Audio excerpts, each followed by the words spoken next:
첫 번째 이야기, 무궁화 꽃밭 속에서. 본 이야기는 구독자 중 한 분인 실버 프론티어님께서 보내주신 소중한 사연을 가명 이외에는 구라 없이 제작한 영상입니다.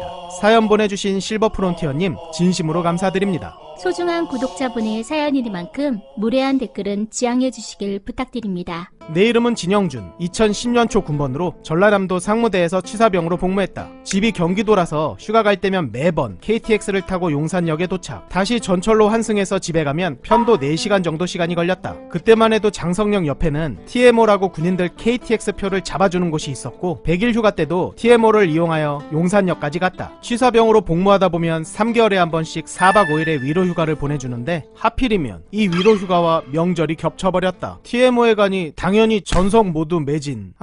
이런 어쩌지? 그렇게 난감해하고 있는데 TMO에 근무하는 아저씨가 말을 걸었다. 어라, 영준이 아저씨 표 못 구했어요?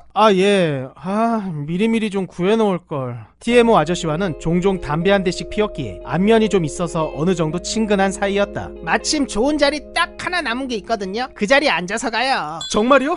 진짜 고마워요. 제가 휴가 다녀오면 맛있는 거 사올게요. 그렇게 표를 받고 차를 기다리면서 표를 봤는데 뭔가 좀 이상했다. 1호칸 A1 땡땡 자리? 보통은 KTX 중간칸에 배정받았던 것 같은데 1호칸이라고? 뭐 아무렴 어때? 집에만 가면 되지 라는 마음에 1호칸에 탑승했다. 그렇게 1호차에 입장한 순간 내 앞에 펼쳐진 광경에 나는 순간 멘붕이 오고야 말았다. 정복을 입고 앉아 계신 간부님들 대부분 중령과 대령이었다. 제일 낮은 계급이 대위, 내 옆자리는 자그마치 대령님. 이등병인 나는 순간 얼음이 되어 앉지도 못하고 서 있다가 정신을 차린 후 곧바로 경례를 했다.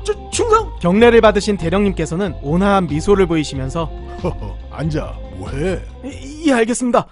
나는 보통 열차 안에서 잠을 자거나 책을 보면서 시간을 보냈지만 이번만큼은 잠을 잘 수도 책을 볼 수도 없었다. 이 옆에 앉은 대령님과 뒤에 앉은 중령 두 분이 계속 신기해하며 넌 어떻게 여기 탔냐, 집은 어디냐, 자대는 등등 온갖 질문을 하셨고 나는 정신없이 대답만 하고 있었으니 말이다. 나중에 알았는데 간부들은 명절이나 연휴 때 자가용으로 가면 많이 밀리기 때문에 KTX를 이용했고 이렇게 1호칸에 모여서 갔던 것. 그런데 하필이면 한 자리가 비어있던 걸 TMO 아저씨가 배정해줬던 것이다. 좋은 자리라고 하며 웃은 이유를 이제 알게 됐다. 그렇게 전남에서 용산까지 가는 2시간 반 동안 대령님과 계속 대화하면서 갔는데 중간에 화장실을 가고 싶었지만 하필이면 내가 창가 쪽 자리여서 나가려면 대령님께 감히 비켜달라고 해야 했기에 꾹 참았다. 드디어 용산역에 도착했고 가보겠습니다. 충성! 아참, 자네 부대와 소속이 어디라고? 덕분에 지루하지 않게 잘 왔어. 고맙다. 아닙니다. 저도 즐겁게 왔습니다. 그렇게 나는 집에 도착해서 4.5초 같은 휴가를 보내고 자대에 복귀하니 그때 그 대령님으로부터 포상휴가가 와 있었다. 감사합니다 TMO 아저씨. 감사합니다 대령님. 두 번째 이야기, 별들과 하이파이브한 이등별. 본 이야기는 구독자 중 한 분인 맥님께서 보내주신 소중한 사연을 가명 이외에는 구라 없이 제작한 영상입니다. 사연 보내주신 맥님 진심으로 감사드립니다. 내 이름은 맹승우, 09년 말군번이고 GOP 해양 근무를 서는 부대에서 복무했으며 신병 대기 기간이 끝난 지 얼마 안 된 막내 때 있었던 일이다. GOP는 타 부대와는 다르게 일과는 거의 없고 근무를 주로 서는 부대였기 때문에 그날도 이른 저녁을 먹고 청소 마무리 후 군장 검사를 하려 했는데 그날따라 지휘 통제실로 전화가 계속 오는 바람에 실내 군장 검사로 바뀌어 진행된다고 했다. 청소 마무리하느라 암고를 숙지 못한 나는 급한 마음에 재빨리 지통실로 향했다. 그때였다. 소촌의 사단장님 방문. 소촌의 사단장님 방문. 이제 자대 배치 받은 지 한 달여밖에 안 된 새삥 이등별이었던 나는 사단장님이던 군단장님이던 간에 내 알바 아니고 오직 암고 외울 생각에 칠판 앞으로가 암고를 본 후 서둘러 생활관으로 향했다. 그때였다. 소초 중앙계단에서 사단장님 무리와 정면으로 마주쳐버린 것. 순간 나도 모르게 한쪽 손을 들고 외쳤다. 한 마리 잡자! 우리 부대는 파이팅을 위해 대대장님을 비롯하여 간부님들께 경례 대신 하이파이브를 하며 한 마리 잡자를 외쳤는데 이게 몸에 익어버린 나는 사단장님 앞에서 하이파이브 포즈로 구호를 외쳐버린 것. 이 반복 학습의 결과물 같으니 사단장님을 포함한 다른 간부님들은 동시에 쟤 지금 뭐하냐? 라는 표정이 됐고 순간 싸한 정적이 5초 정도 흘렀다. 그때 뒤에서 헐레벌떡 뛰어 앞으로 온 대대장님. 저희 부대는 경례 대신 간첩 꼭 잡자는 의미로 하이파이브로 바꿔 파이팅하고 있습니다. 그 말을 들은 사단장님은 미소를 지으시며 내 하이파이브에 흔쾌히 응해주셨다. 그 후 지통실에서 무슨 일이 있었는지 모르지만 연대장님께서 나를 따로 부르셨고 이등병 한 명을 보면 그 부대가 얼마나 잘 운영되는지를 알 수 있다고 엄청나게 칭찬을 해주시고는 포상휴가증을 주셨다. 대대장님과 중대장님 모두 아주 잘했다며 내 어깨를 툭툭 쳐주시며 격려해주셨다. 몇 주 후 여느 때와 마찬가지로 막내인 나는 선임들 잔심부름과 청소를 도맡아 하며 일과를 보내고 있었다. 그때 갑자기 방송으로 중대장님께서 나를 찾았다. 잔뜩 상기된 얼굴의 중대장님께서 이번에는 분단장님께서 방문하신다고 했다. 이번에도 잘할 수 있겠나? 예, 그렇습니다. 그렇게 재차 확인하시고 잘해보자고 하시며 작전을 짰다. 우리 건물 1층은 취사장, 2층이 생활관 지통실이었고 3층이 옥상이었는데 옥상 쪽 계단에 숨어있다가 군단장님이 올라오실 때 맞춰서 우연을 가장해 한 번 더 하이파이브를 시도하는 것. 두 번째여서 그런지 다른 간부님들은 당황하지 않으셨는데 군단장님께서는 어리둥절한 눈으로 나를 황당하게 쳐다보셨고 이번에도 대대장님께서 설명을 하신 뒤 껄껄껄 호탕하게 웃으시고는 하이파이브를 기꺼이 해주셨고 그리고 기특하다며 그 자리에서 휴가증을 하사하셨다. 이제 겨우 자대 온 지 2달 남짓된 막냉이가 사단장, 군단장님과 하이파이브를 하고 100일 휴가 전 휴가증을 2장이나 받은 사람은 전 군에 나 하나밖에 없을 거다. 이 얘기를 친구들에게 하면 아무도 안 믿지만 진짜 100% 사실이고 내게는 평생 안주거리다.